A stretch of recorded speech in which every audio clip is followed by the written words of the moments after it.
You know, mga Kalingap, suportahan natin Kalingap Gilbert sa kanyang adhikain bilang isang Kalingap member. Subscribe po ng kanyang YouTube channel, pa-like and share. Thank you so much. Napakasipag po nito, napakabait at napakamatulungin. Ayan. Thank you mga Kalingap. So yan po mga Kalingap, magandang araw po. Welcome po sa ating YouTube channel Kalingap Gilbert. Yes, hindi pa po nakapag-subscribe sa ating munting channel, please subscribe, like at pa-share po mga Kalingap. At nandito po tayo ngayon mga Kalingap sa yun po yung na i-vlog po namin na bulag po na kikilimos po sa mga bahay-bahay, kasama niyo yung kanyang anak na nagsisilbing ilaw sa kanyang paglalakad. Ingat natin na yung bako. Baka mukhang aalisin na yung bahay ni Nanay Virginia. Baka sirain na ito yung bahay ni Nanay Virginia kasi nandito na po sa kanyang bahay oh. Naku po, paano ito? Baka sirain na yung bahay ni Nanay Virginia. Kasi nandito na yung bako. Baka alisin na ito. Yun ang malaking problema.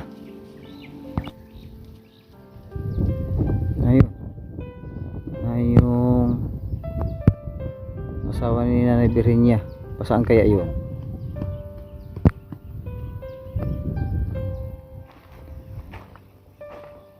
Gagawing resort.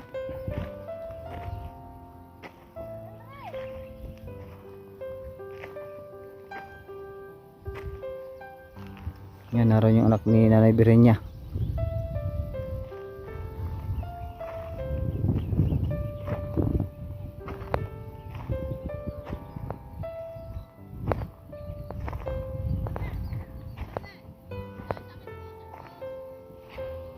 Puntahan na natin si Nanay Virginia. Kumustahin natin kung ano ang kanyang kung anong magiging resulta, kung gigibayin ang kanyang bahay.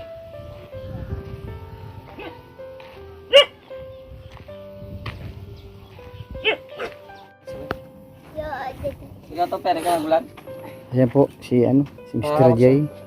Ayan, so ito yung pinapabigay ni Ate Pinky na 2,000. So maraming salamat Ate Pinky kasi yung anak niya ay ayaw man at mahiya din po. So kayo na po bahala nito na. Diyan naman din po si tatay, no? Mabili nitong mga pangailangan po salamat sa anak po. mo. Salamat po sa tulong. 2,000 yan dalawang tag 1,000. Salamat po. So Malaking tulong na po ito sa amin, lalo sa mga bata. So kung maglilimos ka na mga sa isang araw, nakailang ka? Ano po ito? Bali kikitain ito ng 5 araw. 5 araw na yan, yung 2,000 mo. Nakatipid ka po ng 5 days. Po. Nakatipid ka ng 5 days. So baka sa next day, malay natin, baka may magbibigay ng mag-sponsor uli. Oo, kasi ito po mga Kalingap, ito po ang hirap ngayon kasi pasukan na ng mga anak niya. So hindi na siya punta sa labas kasi malayo din po ang labas dito, no? Hindi po siya makapaglimos sa sentro sa Labo, Camarines Norte po, no? Kasi nga po ay pasukan na po ng kanyang anak. So salamat kay Ate Pinky. Dahil ito, tinubos ni Ate Pinky yung 5 araw ni Nanay. Salamat po salamat po dito at mabibilang ko po ng damit yung yung palda po, saka yung sapatos ng 2 bata, saka po yung iba pang pangangailangan. Yes. Kaya nagpapasalamat po ako sa malaking tulong na ito. Malaki na pong tulong ito para sa amin. Yes, salamat po no sa tulong ni Ate Pinky, no. Maraming salamat at guminhawa muli ang buhay ni Nanay kasi mukhang pagod palagi no? Siya nga po. Oo, kasi kanina nga kararating nga lang din niya. Kahit linggo ay naglilimos si Nanay para yun nga pangbaon sa anak, no? Na nag-aaral. Din dito ang pambaon. So, yun lang na yung aming binalik dito. Inabot namin yan, no? Salamat po sa inyong lahat. Sa pagtulong. Yeah. So, thank you po, no? At salamat din sa ating mga kasamahan po ngayon, si Kalingap Gilbert at saka si Kalingap Topper, no? ang ating kasama po ngayon dito sa pagpunta kay Nanay Virginia. Nanay Virginia, Mag-vlog Ano siya po? na po, Nay. Siya na po, Nay. Nanay, Nanay Virginia, Ano po? bakit po nandito na itong ano? Bakit nandito po sa harapan ninyo itong bako? Diyan po Oh. diyan talaga po yan, inihinto nila paghahapon. Ay, iniwan lang po dyan, dito sa tabing bahay mo. Yan, Ah. diyan po talaga yan. Akala ko po gigibay na yung bahay ninyo at nandito na, nakaumang na. Nakaarungan na yung bako. Ay, di pa naman dito abot yung kwari. Andyan pa lang, oh. Ah, parang ano lang po, dyan lang po ipinark. Diyan po yan, tuwing hapon po, dyan yan. Pinapark. Po, Akala ko po gagigibay na ay. di pa po. Kaya nang makita ko kanina, ko parang gigibay na kasi katabi na ng bahay mo yung bako. Minsan po dyan yan sa kabila dyan, nilalagay. Minsan naman talaga dyan yan. So hindi pa naman po gigibain. Di pa po. Ayos. May mga ilang ano pa kayo po, ilang buwan pa. Di ko lang po masigurado kung hanggang kailan pa kami dito. Wala pa po pa namang ano, wala pa namang pong abiso sinasabi. na kayo po ay Papaalisin na. papalisin na. Oo. Kaya habang ano po, habang ginagawa po itong ano kabila, dito muna po pala pinapark yan. Yan po. Ang ganda po ng parking nila at meron na pong ano, tagabantay ng bako nila. Ay, may ilaw nga po yan. Ah, may ilaw po. Kaya nga yan ang purpose ng pagtatap ng kuryente. May ilaw po yan. Ah, ibig sabihin yung bako, ito, may nailawan po kayo nito. Hindi, may ilaw po yan o may bumbilya sa taas. Ah, may bumbilya. Ito. Yan po. Itong ilaw na ito. Mm, Para may ilaw na yung bako. yan po. Yan ang ilaw na yan. Nakakarating na po yung liwanag dyan doon. Sa may daan baga po.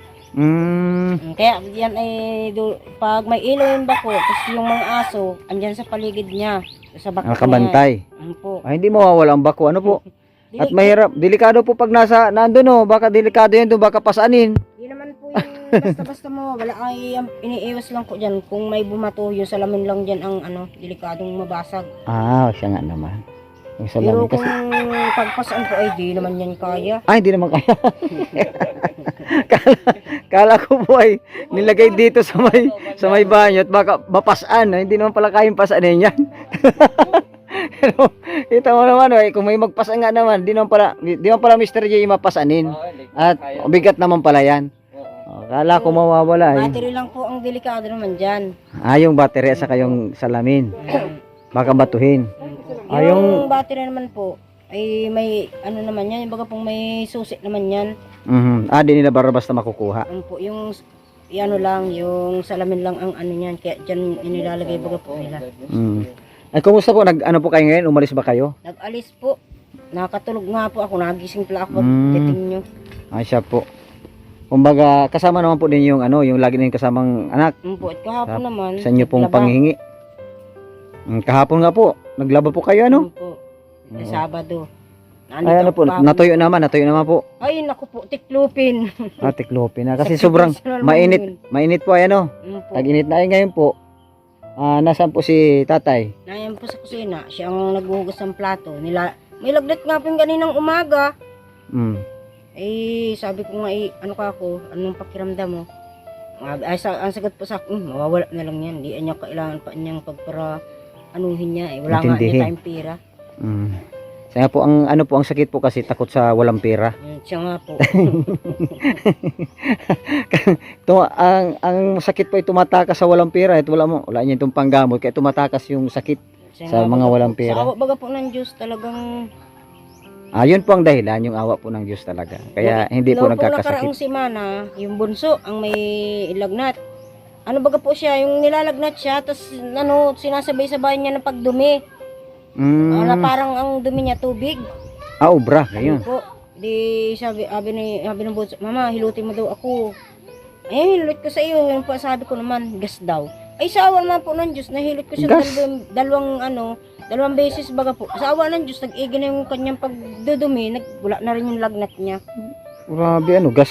Yung pagkala ko pumasama yung gas na ipang sa balat. Hindi. Kasi delikado po sa balat ang gas ay. Conforme po, yun pag naparami naman. Pag naparami, kaunti lang dapat talaga. Lang po.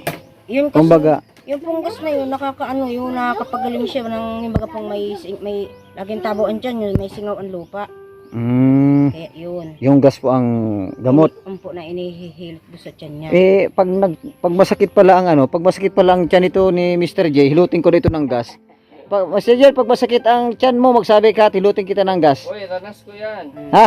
Ranas ko yan. Tara- Dati nang wala pa kaming ilaw, Oo. yung gas, na napagalitan na ako kasi naubos na yung gas eh. Inaano ko Ikaw sa na ka. tiyan. Ikaw nakaubos ng gas. Tapos pag yung Maganda Grabe. yung maganda ihilot yung gas na, yung ano ba, yung may ilaw na. yung sinindihan. Mainit yun. Ay, di, dapat pala, pagkahilot sa sa tiyan, sisindihan. Di po. Ay, hindi. magkabasa Paano baga na po? eh. Hindi. Oh, Ano yung may na, ilaw, yung nakailaw siya. Tapos di, pag mahilit ka ng tiyan, dun, Mainit kasi yun eh. o dun, dun ka makuha sa ilaw na may sindi. Kala ko, pagkahilot sa ng gas, sisindihan. Para lalong gagaling yung masakit ang tiyan. Ay, sa awa baga po ng Diyos, pag inuurbo talaga, yan, inuurbo. Ginagawa ko po, yung gas, inilit ko sa likod nila. Pero di mo po sinisindihan. Hindi naman po. Di na. Joke lang po, nanay. Baka sindihan ninyo. Nanay.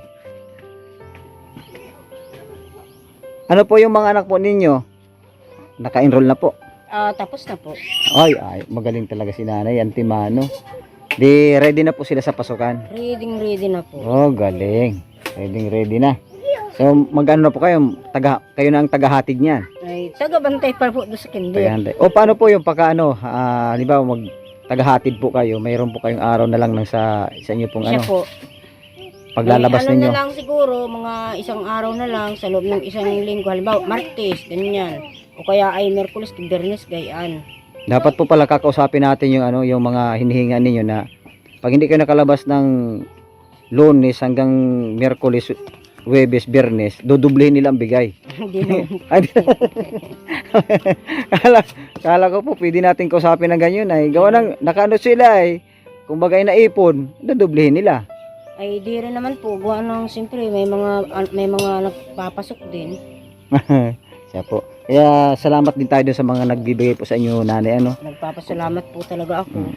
Kasi halos araw-araw po kayong ganun ang ginagawa ninyo, sila mismo pinupuntahan ninyo ay nagbibigay po talaga Po. Yan ang may mga yan po yung mga mabuting puso talaga na tumutulong po kahit anong mga araw na kayo pumupunta ay hindi po kayo pinaghihindian. Siya nga po. Kaya maraming salamat din po sa kanila. Ay, salamat po. Kasi mas malaki pong tulong kasi wala pa po kami. Nandiyan na talaga sila sa inyo. Siya po talaga. Na pagpupunta ninyo talagang nagbibigay sa inyo talaga. Mm. Kaya malaking tulong po talaga sa inyo. Kaya salamat po na may mga taong may mabubuting puso. So ano pong masasabi nyo, nanay, sa kanila? Nagpapasalamat po ako. Sinasama ko sila sa prayer. Lahat ng mga taong kasama namin. At saka lahat ng mga nakakarating dito, kailangan po i-prayer. Dahil sabi baga po, malawak talaga ang kamay ng Diyos na tumutulong. Opo. Dahil Dahil sapagkat kung ano man ang talent na ibinigay halimbawa sa akin, wala naman po sa kanila yun. Kaya ganoon na lang po. Kaya papasalamat din po talaga tayo sa mga taong tumutulong. Yan. So nanay, maraming salamat po. Salamat din po.